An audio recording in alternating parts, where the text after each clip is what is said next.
mga idol. Ito na yung ano, istikin natin ulamin yan, yung kinuha natin sa kanina sa bukid dito. Yung ano, lulutuin natin ngayon mga idol. Try natin kung masarap na talaga naman. Kasi hindi ko pa rin nasubukan to.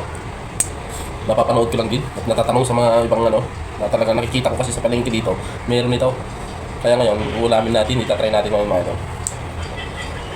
So, tanggalin natin yung ano lang. Malalambot. Marami-rami ito mga idol. Try natin. Yan. Sa Pilipinas marami ito mga idol.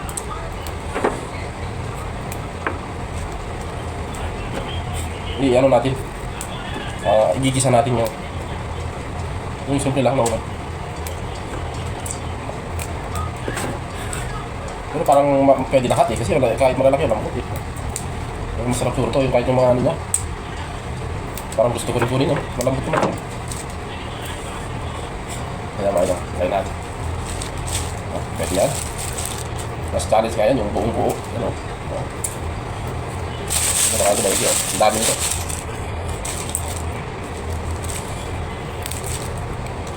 Yan, laki.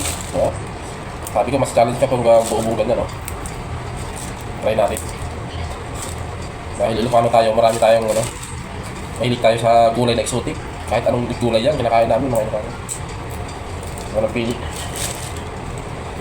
Kaya kahit nasaan kami, buong sulok man ng mundo, basta may tumutubo, sabi nila, ang Ilocano nabubuhay pa rin yan.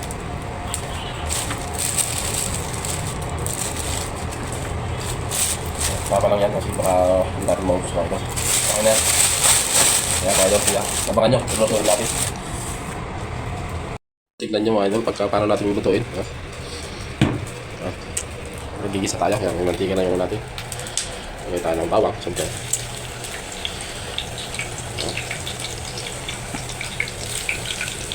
Sibuyas.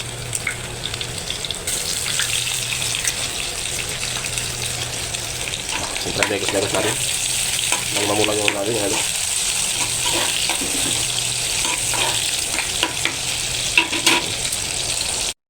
Lapit na. Wala na kunti.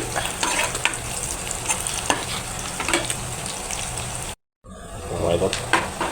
Wala na. Ayan na ito. Dahil ba pinangan, isunod natin yung kamatis.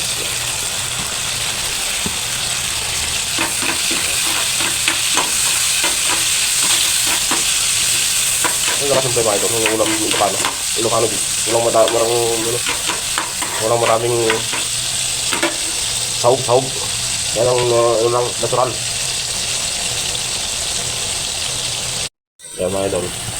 Siyempre, nag-yelo na yung mantika. Malapit lang manuto yung kamatis. Durug-durugin natin kanya.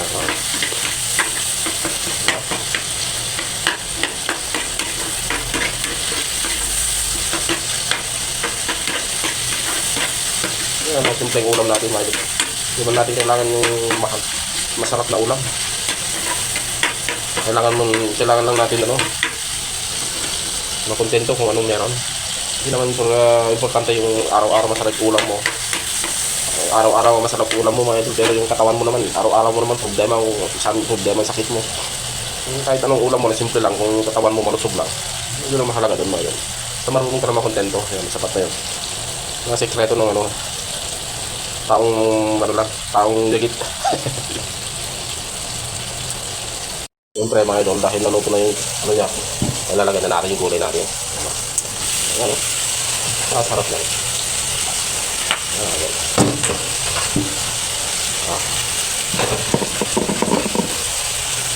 Dahil order pa natin yung magic magic sarap niya. Hindi muna natin maragyan ng magic sarap na order pa eh. Hindi tayo na-deliver.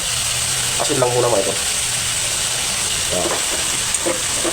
Kaya natin yung maluto. Takpan na natin. Yan. Ito na siya. Yan natin. Maluto na. Diba? Sarap na yan. Yan mga ito. Sarap na. Yan. Siyempre, balik natin. Yan. Sarap na mga ito. Gulay yan. Gulay.